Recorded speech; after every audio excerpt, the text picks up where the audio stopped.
Selamat siang dan salam sejahtera. Perkenalkan, nama saya Darwin Halawa. Saya dari mahasiswa Institut Pendidikan Tapanuli Selatan. NPM saya 2015-0027. Program studi Pendidikan Vokasional Informatika atau Komputer. Di sini di video ini saya akan menjelaskan aliran sistem informasi, yaitu aliran sistem informasi ASI lama dan aliran sistem informasi ASI baru. Sebelum itu, saya ingin memberitahukan bahwa Institut Pendidikan Tapanuli Selatan yang beralamat Padang Sidempuan, Provinsi Sumatera Utara telah membuka penerimaan mahasiswa baru. Buat kamu yang baru tamat SMK atau SMA atau tamatan tahun lalu ingin kuliah, ayo kuliah di IPTS saja. Karena IPTS telah terakreditas B dan memiliki 2 fakultas, yaitu Fakultas Pendidikan Ilmu Pengetahuan Sosial dan Bahasa, kedua Fakultas Matematika dan Ilmu Pengetahuan Alam. Fakultas Pendidikan Ilmu Pengetahuan Sosial memiliki 7 program studi, sedangkan Fakultas Matematika dan Ilmu Pengetahuan Alam memiliki 5 program studi. Sedangkan saya yaitu Fakultas Matematika dan Ilmu Pengetahuan Alam, yaitu program studi Pendidikan Vokasional Informatika. Ayo kuliah di IPTS saja, karena IPTS dapat meringankan beban orang tua, sebab kuliah di PTS biaya kuliahnya dapat terjangkau oleh orang tua kita dan tidak dapat membebankan orang tua kita. Ayo kuliah di PTS, kami tunggu kedatangan Anda dan sama-sama kita belajar di PTS dan menjunjung ilmu di IPTS. Oke, mari kita lanjut ke materi aliran sistem informasi, di mana aliran sistem informasi ini nantinya akan membantu Anda yang ingin kuliah di PTS, yaitu mengenai aliran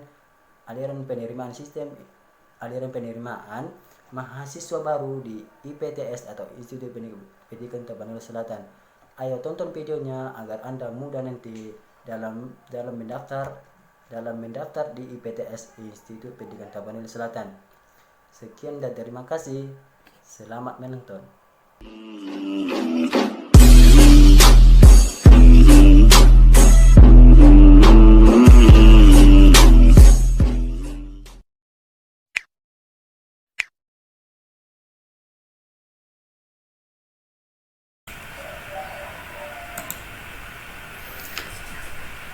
Baiklah, di sini saya akan menjelaskan apa itu aliran sistem informasi. Aliran sistem informasi adalah suatu bagan yang menggambarkan arus logika dari data yang akan kita proses. Aliran sistem informasi ini dibagi menjadi 2, yaitu aliran sistem informasi ASI lama dan aliran sistem informasi ASI baru. Apa sih perbedaan dengan ASI lama dan ASI baru? Perbedaannya terletak pada cara prosesnya atau cara kerjanya, di mana aliran sistem informasi lama ini masih menggunakan proses manual, sedangkan aliran sistem informasi ASI baru sudah menggunakan proses secara komputerisasi atau secara komputer. Di sini saya telah membuat contoh aliran sistem informasi ASI lama, yaitu mengenai penerimaan mahasiswa baru di Institut Pendidikan Tapanuli Selatan. Oke. Di sini saya telah membuat studi kasusnya, yaitu studi kasus ASI lama penerimaan mahasiswa baru. Karena sebelum pembuatan tabel aliran sistem informasi, alangkah baiknya kita membuat terlebih dahulu studi kasusnya agar nanti lebih dipermudah dalam pembuatan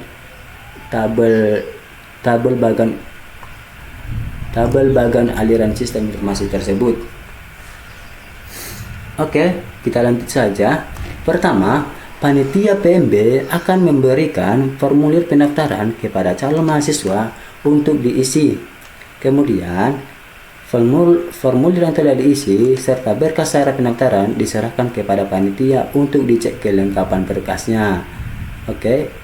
Ini adalah tabelnya. Ini adalah tabel aliran sistem informasi, di mana dalam tabel aliran sistem informasi ini identitasnya adalah ada 4. Pertama, yaitu calon mahasiswa, panitia PMB, ketua panitia, dan pusdakom.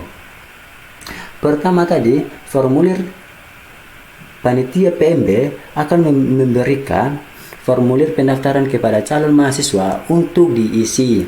Kemudian calon mahasiswa akan mengisi formulir tersebut. Setelah selesai mengisi serta berkas syarat pendaftaran tersebut akan diserahkan kepada panitia PMB. Selanjutnya, kemudian formulir yang telah diisi serta berkas syarat pendaftaran diserahkan kepada panitia PMB untuk dicek kelengkapan berkasnya. Ketiga, selanjutnya panitia akan mencatat data-data calon mahasiswa baru dan berkas calon mahasiswa baru. Keempat, dari catatan tersebut menghasilkan data-data calon mahasiswa yang lengkap. Kemudian panitia PMB tadi dari formulir yang telah diserahkan oleh calon mahasiswa, kemudian panitia PMB akan mencatat data-data calon mahasiswa baru tersebut. Kemudian setelah selesai dicatat akan diserahkan kepada ketua panitia PMB. Kemudian ketua panitia akan menyerahkan catatan tersebut kepada Pustakom untuk diarsipkan. Kemudian hasil catatan tersebut diserahkan kepada ketua panitia, kemudian panitia menyerahkannya kepada Pustakom untuk diarsipkan. Nomor 6, selanjutnya panitia mengeluarkan kartu ujian dan menyerahkannya kepada calon mahasiswa baru untuk melakukan ujian seleksi tersebut. Ketujuh, kemudian mahasiswa menyerahkan hasil ujian yang telah dikerjakan kepada panitia. Oke, kita lihat ke tabelnya. Panitia PMB akan mengeluarkan kartu ujian. Setelah dikeluarkan akan diserahkannya kepada calon mahasiswa baru untuk melakukan ujian seleksi. Kemudian setelah selesai mengerjakan ujian seleksi, kemudian akan diserahkan kepada panitia PMB untuk dinilai. Kemudian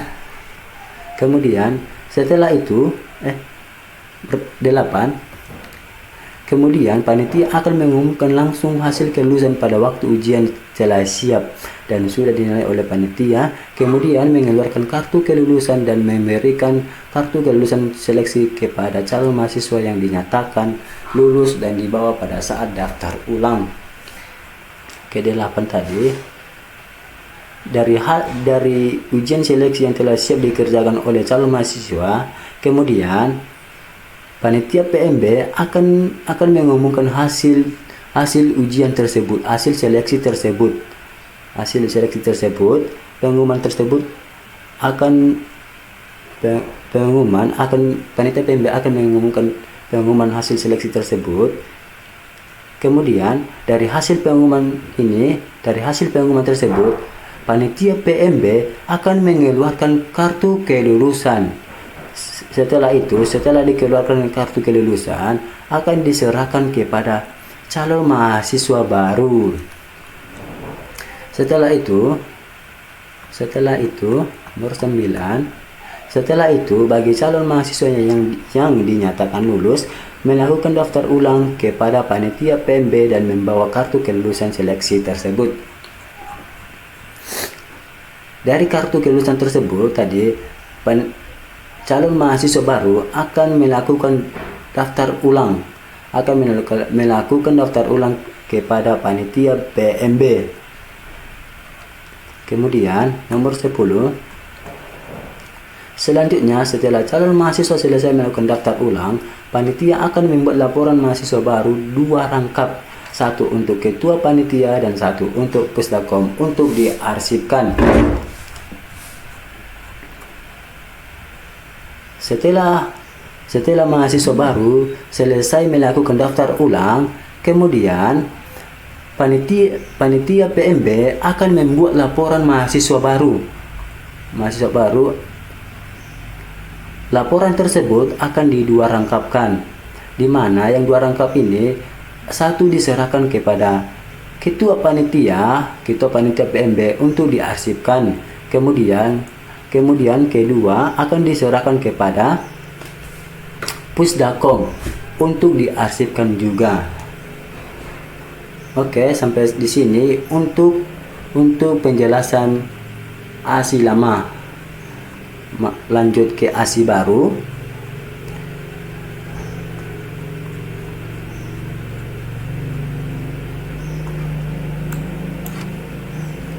Oke, ini adalah ASI baru atau aliran sistem informasi baru, yaitu tentang penerimaan mahasiswa baru juga, yaitu di Institut Pendidikan Tapanuli Selatan. Studi kasusnya yaitu sebagai berikut. Pertama, panitia PMB memberikan formulir pendaftaran kepada calon mahasiswa untuk diisi. Kemudian, formulir yang telah diisi dan berkas syarat pendaftaran yang diserahkan kepada panitia PMB. Kita lihat dalam tabelnya. Ini adalah tabelnya. Ini adalah tabel aliran sistem informasi ASI baru, di mana tabel ini saya buat identitasnya ada 3, yaitu calon mahasiswa baru, panitia PMB, dan Pusdakom. Kenapa saya buat 3? Kenapa bukan 4 tadi? Karena kan ini sudah secara komputer. Karena panitia PMB bisa saja langsung menyerahkannya kepada Pusdakom tanpa harus ke ketua. Oke. Pertama tadi, formulir pendaftaran akan diserahkan kepada calon mahasiswa baru untuk diisi. Kemudian formulir tersebut yang telah diisi akan diserahkan kepada panitia PMB beserta berkas syarat pendaftaran tersebut. Lanjut nomor 3. Selanjutnya, panitia akan menginput data-data dan berkas calon mahasiswa baru. Nah, di sini sudah nampak apa perbedaan dengan ASI baru dan ASI lama. ASI baru secara komputerisasi, yaitu menginput, sedangkan ASI lama tadi masih menggunakan manual, yaitu mencatat data-data. Di sini sudah menggunakan menginput. Formulir pendaftaran yang telah diisi serta berkas syarat pendaftaran, panitia PMB akan menginput data-data tersebut. Nah, di sini adalah perbedaannya, akan ada tambahannya, yaitu persegi panjang. Tadi persegi panjang. Di sini sudah nampak perbedaannya, apa perbedaan ASI lama dan ASI baru. Kemudian dari hasil input tersebut akan menghasilkan data-data calon mahasiswa baru. Kemudian data-data calon mahasiswa tersebut akan diserahkan kepada Pusdakom untuk diarsipkan. Nomor 5. Selanjutnya, panitia akan mencetak kartu ujian kepada calon mahasiswa dan menyerahkannya kepada calon mahasiswa untuk melakukan ujian seleksi dengan ujian komputer. Kemudian, calon mahasiswa menyerahkan ujian yang telah diselesaikan ke panitia dan kemudian mengikuti ujian tersebut. Kemudian, panitia PMB akan mengeluarkan dan menyerahkan kartu ujian seleksi kepada calon mahasiswa baru. Kemudian calon mahasiswa baru akan mengikuti ujian seleksi tersebut. Kemudian setelah selesai mengikuti ujian akan diserahkan kepada panitia PMB untuk diperiksa atau menginputnya nanti. Nah, selanjutnya, kemudian panitia akan menginput hasil ujian seleksi. Dari hasil input ujian seleksi, panitia akan mengumumkan langsung kelulusan calon mahasiswa baru. Nomor 6 tadi, dari ujian yang telah selesai dikerjakan, kemudian panitia akan menginput hasil ujian seleksi tersebut. Kemudian dari hasil input tersebut akan menghasilkan pengumuman kelulusan.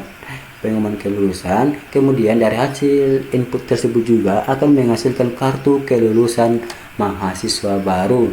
Kemudian kartu kelulusan tersebut akan diserahkan kepada calon mahasiswa baru untuk melakukan nanti persyaratan sebagai daftar ulang.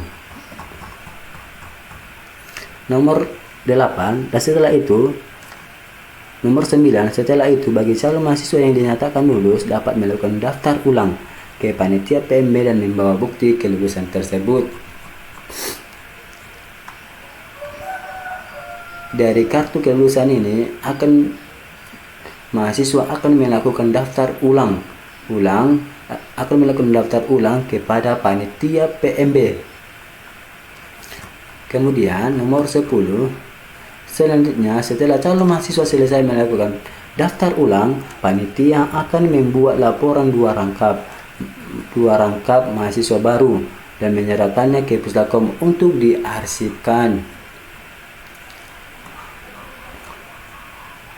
Kemudian setelah